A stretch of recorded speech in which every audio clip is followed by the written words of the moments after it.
ఓం శ్రీ గురుభ్యో నమః. శ్రీమాత్రే రామానుజాయ నమః. నమస్తస్తు మహామాయే శ్రీపీఠే సురపూజితే శంకుచక్రగదాహస్తే మహాలక్ష్మీ నమస్తుతే.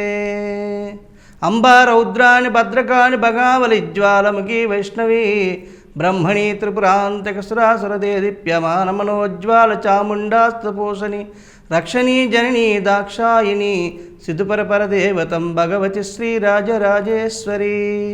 జై శ్రీమన్నారాయణ.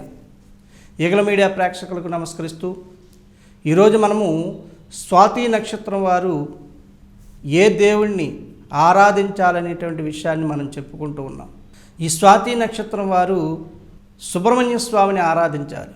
ఈ సుబ్రహ్మణ్య స్వామిని లేదా దుర్గాదేవిని ఆరాధించినట్లయితే ఈ మీకున్నటువంటి సమస్యలన్నీ కూడా తొలగిపోయి మీ అనుకున్నటువంటి సాధించడం అనేది జరుగుతుంది. స్త్రీలు పురుషులు ఎవరైనా సరే సుబ్రహ్మణ్య స్వామి ఆరాధన చేసిన లేదా సుబ్రహ్మణ్య స్వామి ఆరాధన మంగళవారం రోజు, దుర్గాదేవి ఆరాధన మంగళవారం శుక్రవారం 2 వారాలు కూడా చేయొచ్చు.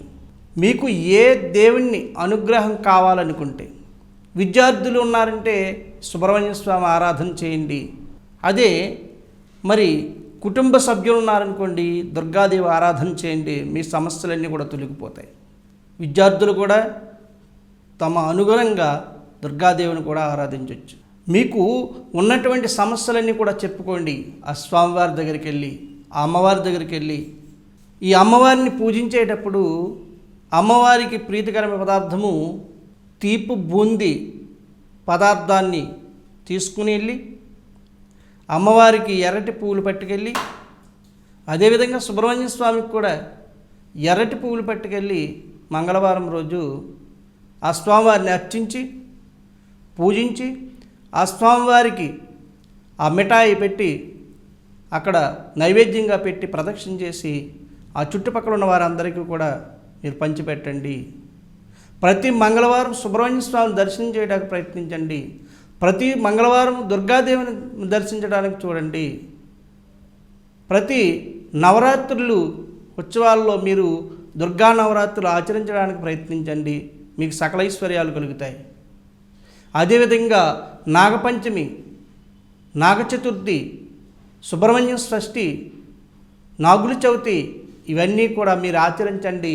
మీకు సకల ఐశ్వర్య భోగభాగ్యాలు కలుగుతాయి. మీరు మీ ఉన్నటువంటి కోరికలన్నీ కూడా నెరవేరుతాయి. దుర్గాదేవిని అర్చించండి, దుర్గాదేవిని పూజించండి. మీకు దుర్గాదేవి ఆలయం లేకపోతే ఇంట్లోని దుర్గాదేవి పటాన్ని తెచ్చుకుని చక్కగా అమ్మవారిని ప్రతి శుక్రవారం కూడా మీరు ఆరాధించి కొద్దిగా బెల్లంతో కలిపి ఉండిన అన్నాన్ని నివేదన చేయండి. అమ్మవారికి మీ ఇంట్లో సిరి సంపదలు తొలతూగుతాయి.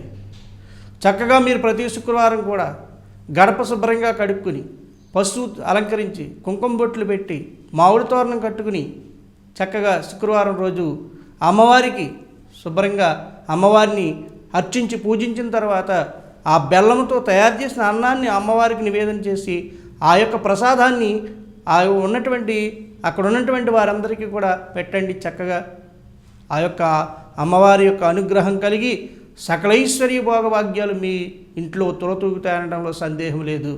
ఈ విధంగా స్వాతి నక్షత్రం వారు సుబ్రహ్మణ్య ఆరాధన మంగళవారం రోజు, శుక్రవారం రోజు దుర్గాదేవి ఆరాధన, అమ్మవారి ఆరాధన మంగళవారం శుక్రవారం 2 వారాలు కూడా చేయొచ్చు.